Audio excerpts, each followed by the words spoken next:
What if the number you've been told to chase your entire life is actually putting you in danger? For decades, we've been told the same thing. Get your blood pressure to 120/80. That's the goal. That's what healthy looks like. And if you didn't hit that number, if your reading came in at 130, 140, or higher, you were told to push harder. More medication, stricter diet, more worry. But here's what most people over 60 are never told. That number, 120/80, was designed with a different body in mind, a younger body. And for millions of people over the age of 60, aggressively chasing that target isn't just unnecessary. It may actually be one of the most dangerous things you can do. Today, we're going to talk about what cardiologists and geriatric specialists are now quietly saying behind closed doors, and why this conversation could be the most important health discussion you have this year. The standard 120/80, or more precisely, the target of keeping blood pressure below 130/80, became the universal benchmark for heart health decades ago. And for much of adult life, that target makes good sense. High blood pressure in your 30s, 40s, and 50s is a genuine, serious risk. It strains the heart. It damages the walls of your arteries. It silently increases your risk of stroke, heart attack, kidney disease. Nobody's arguing with that. But something changes as we age, something fundamental, and it's something most routine checkups completely miss. As the human body grows older, the arteries, those flexible tubes that carry blood from your heart to every organ in your body, begin to stiffen. It's not a disease. It's not a failure. It's biology. It's what happens to every human being who lives long enough. But here's where it becomes important. When your arteries stiffen, your heart has to work slightly harder to push blood through them. And as a result, your blood pressure numbers, especially the top number, what doctors call the systolic pressure, naturally, almost inevitably, begin to rise. This is not your body breaking down. In many ways, this is your body adapting. And when a doctor sees that number, 140, 145, 150, and immediately reaches for a prescription pad to drive it back down to 120, that's when things can go wrong. Margaret was 67 when her doctor told her she needed to be more aggressive about her blood pressure. She was already on one medication, but her numbers weren't where her doctor wanted them. So they added a second. Within 3 months, Margaret noticed something terrifying. She started feeling dizzy when she stood up from her chair. She felt lightheaded in the morning. She fell twice in her own kitchen. She thought she was getting old too fast.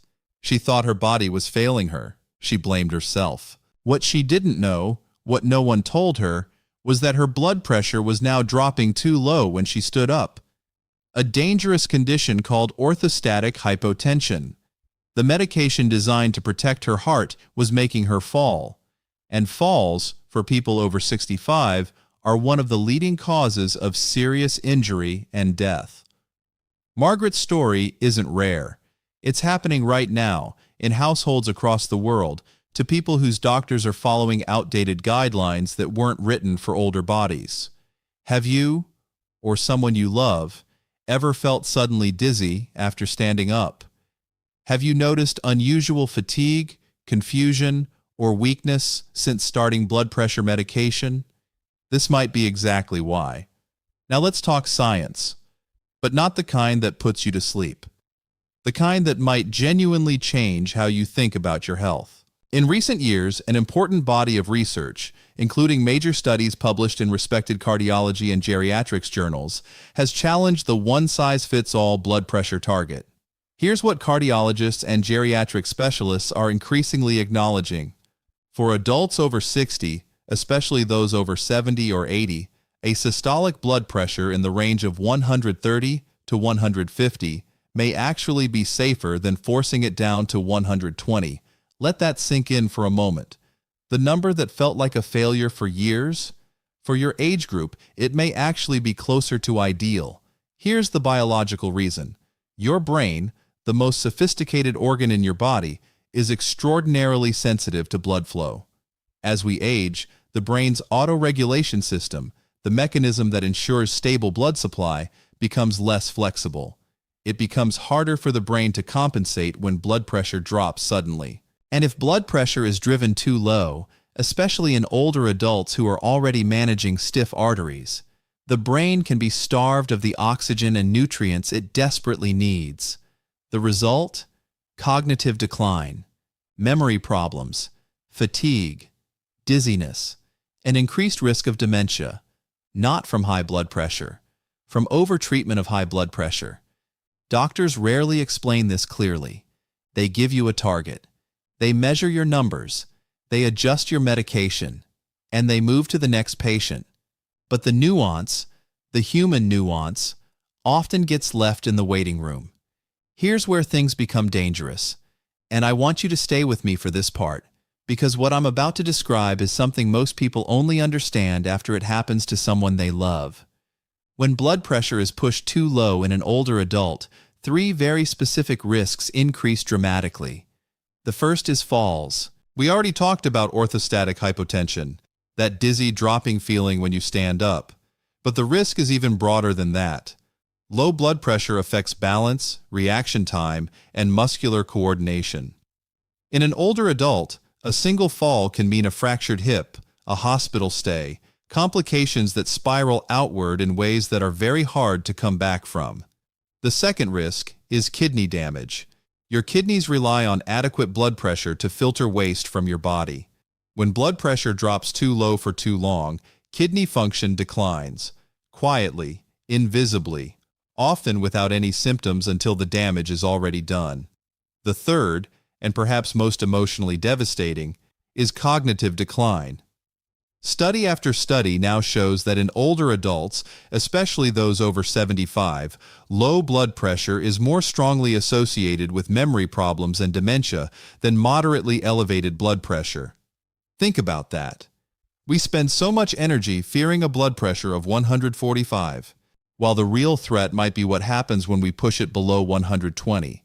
Your body remembers what your mind ignores. And for a body over 60, the signals are often whispered before they're ever screamed. I want to pause here and ask you something genuinely. Has anyone in your family, a parent, a grandparent, maybe yourself, been placed on blood pressure medication and then started to seem different? More tired, more confused, less like themselves? Tell me in the comments. Because you might be describing something that is medically important and medically fixable. So what do the most current, most nuanced cardiologists and geriatric medicine specialists actually recommend for adults over 60? Here's the honest answer. There is no single perfect number. And any doctor who gives you a rigid target without considering your age, your other health conditions, your medications, your history of falls, and your kidney function is giving you incomplete care. That said, here is what the evidence increasingly supports. For adults between 60 and 70 with no major comorbidities, a systolic blood pressure target of 130 to 140 is generally considered appropriate. The aggressive push to get below 130 carries real risks that often outweigh the benefits in this age group. For adults over 70, many specialists now recommend a target closer to 140 to 150 systolic. And some geriatricians argue that even 150 to 160 may be acceptable in frail older adults or those with a history of falls. For adults over 80, the calculus shifts even further. Aggressive blood pressure treatment in this population has been associated with worse outcomes in multiple large-scale studies. This is not an invitation to ignore high blood pressure. A systolic reading consistently above 160 or 170 in any age group carries genuine cardiovascular risk that needs to be addressed. But there is a profound difference between managing blood pressure and over-medicating it. And right now, millions of older adults are on the wrong side of that line. Thomas was 74 when his cardiologist, a young doctor he'd only seen twice, looked at his chart and immediately doubled his blood pressure medication. His numbers were sitting around 148 over 88. The doctor wanted them under 130. Thomas didn't argue. He trusted the white coat. He trusted the authority. He took his pills. 6 months later, his wife noticed he was forgetting the names of their grandchildren. A year later, he couldn't remember what year they'd gotten married. His family assumed it was Alzheimer's. The grief nearly broke them. But a geriatric specialist, someone who asked different questions, who looked at the full picture, suggested something else. What if his brain isn't getting enough blood? They adjusted his medications slowly, carefully. His systolic pressure settled around 142, and within several months, Thomas began to come back. Not fully, not completely, but enough. Enough that he looked at his wife one morning at breakfast and said her name the way he used to. Not every story ends this way. Some damage, unfortunately, cannot be undone. But the lesson, the urgent, necessary lesson, is this. A number on a monitor is not the whole story. You are not a number. And your doctor needs to see you, not just your chart. So what do you actually do with this information? Let me give you something practical, something you can use. The next time you see your doctor, or the next time someone you love goes for a checkup, ask these specific questions. Ask, given my age and overall health, what is the right blood pressure target for me, not for a 40-year-old? Ask, have you considered how my blood pressure medications might be affecting my balance, my kidney function, and my cognitive health? Ask, is there any evidence that my current blood pressure reading is causing active organ damage, or are we treating a number? Ask, what would happen if we slowly reduced my medication dose and monitored my readings over time? These are not aggressive questions. These are not confrontational questions. These are the questions of someone who understands that medicine is not one size fits all, and a good doctor, a doctor who genuinely cares, will welcome them. Here's something important I want you to hear. You are allowed to be an active participant in your own healthcare. You are allowed to ask why. You are allowed to say, I read something that made me want to understand this better. That is not defiance. That is wisdom. And here's what I want you to take with you. Not fear, but empowerment. Because the conversation about blood pressure in older adults isn't just about medication. It's about understanding what your body actually needs at this stage of life. And what the research consistently shows is this. Gentle, sustained lifestyle choices have a profound and lasting effect on cardiovascular health in older adults, often with fewer risks and more benefits than aggressive medication. Walking. Even 20 to 30 minutes most days has been shown to naturally moderate blood pressure, support brain health, and protect kidney function in ways that no pill fully replicates. Diet. Reducing sodium, increasing potassium-rich foods, bananas, sweet potatoes, leafy greens, has measurable effects on arterial flexibility and blood pressure regulation. Sleep. Poor sleep in older adults is now recognized as a significant driver of blood pressure instability. Protecting your sleep quality is protecting your heart. Stress management. Chronic emotional stress, worry, isolation, grief, elevates cortisol, which elevates blood pressure. The emotional life of an older adult is not separate from their cardiovascular health. It is central to it. And connection. The research on social connection and heart health in older adults is extraordinary. People who feel less isolated, who have meaningful relationships, who feel seen and loved, live longer with better cardiovascular outcomes. Your heart doesn't just pump blood. It carries everything you've ever felt, and it deserves to be treated with the full complexity it has earned. We started this conversation with a number, 120/80, the number that was handed to you, perhaps decades ago, as the definition of a healthy heart. And I'm not here to tell you that number was a lie. It wasn't. For many people at many stages of life, it is a useful, meaningful guide. But you are not many people. You are you.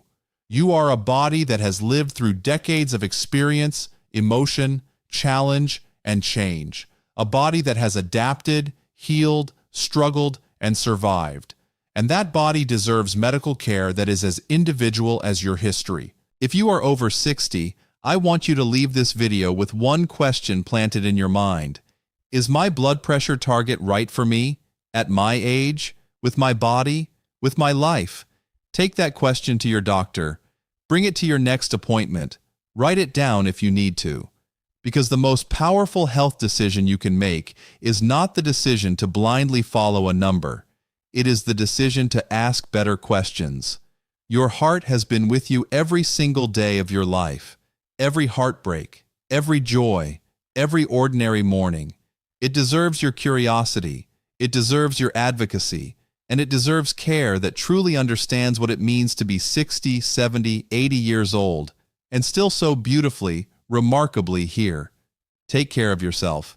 And if this conversation helped you, share it with someone who needs to hear it. This video is for educational purposes only and is not a substitute for personalized medical advice. Always consult your doctor before changing any medication or treatment plan.